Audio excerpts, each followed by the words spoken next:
Bon, voilà, donc maintenant ça s'appelle Couscous Tagine. À l'époque c'était chez Vincent. Il y avait des magiciens, il y avait des danseurs flamenco, enfin il y avait un peu de tout. Tous les soirs je venais là. Je chantais de la variété, donc je chantais un petit peu de tout. Je chantais beaucoup de chansons italiennes, puisque moi j'étais le chanteur, disons, de charme italien. Et je chantais de Adriano Celentano, Gianni Morang et tout ça.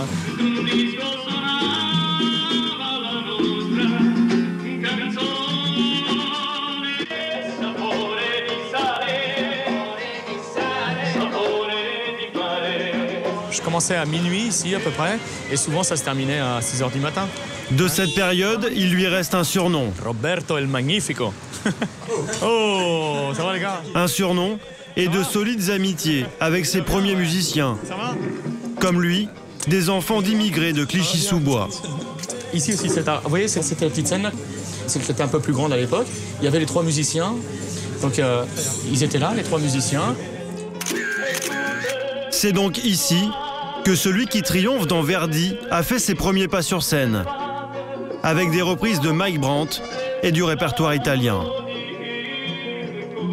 Vous savez, j'avais 17 ans. J'avais 17 ans quand j'ai commencé ici. Bien sûr, j'étais adolescent. Vous imaginez, moi j'arrivais de la banlieue, j'arrivais ici à Paris. Et puis vous imaginez, c'était plein de monde, des gens de la nuit. C'était complètement un autre monde. Retour 25 ans en arrière, avec toute la bande, pour une séquence souvenir. Ah ouais, c'est super. Ouais, on va se mettre là, ouais. C'est vachement bien là. Là, c'était nos loges, quoi. Puis je me souviens, on s'habillait ici avec les danseuses et tout ça. Et je me rappelle la première fois que j'ai vu une fille se déshabiller là devant moi. J'avais 17 ans, j'étais en train de me préparer. Et puis je me retourne. Et puis j'avais cette fille c'était une danseuse qui était à moitié nue.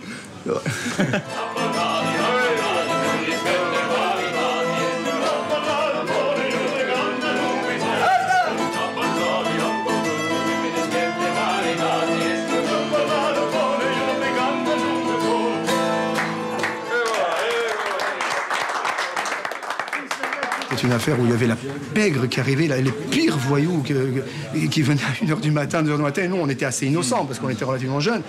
Et on chantait pour ces gens-là qui nous donnaient des pourboires et qui nous faisaient bien vivre. Et puis c'était le cœur gai, et puis c'était tous plus ou moins armés. Et puis, Oui, il y avait beaucoup de... bien sûr, il y avait de tout dans les gens de la nuit. Il y avait bien sûr des passionnés qui venaient comme ça, il y avait des gens qui étaient des nostalgiques, il y avait des prostituées, il y avait des gens de grand banditisme. C'était l'époque des chaudes, quoi. De toute façon, il faut vous dire un truc, les cabarets le soir, c'est pas les enfants de cœur, c'est tous les gens qui travaillent la nuit, qui travaillent pas du tout d'ailleurs, beaucoup, et qui ont beaucoup d'argent.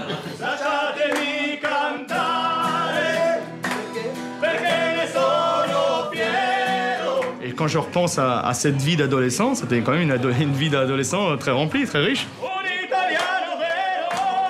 Et dans cette vie mouvementée, le ciment de l'amitié entre Roberto et ses meilleurs amis, ça a toujours été l'opéra.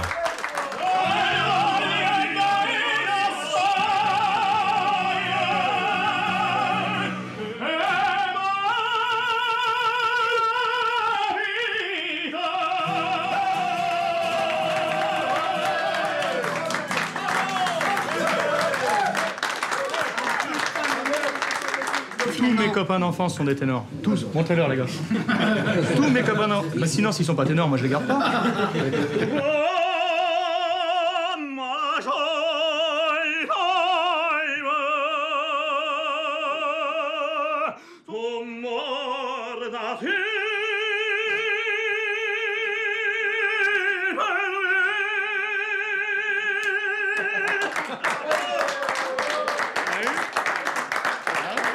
Nous, à Clichy-sous-Bois, on a des voix.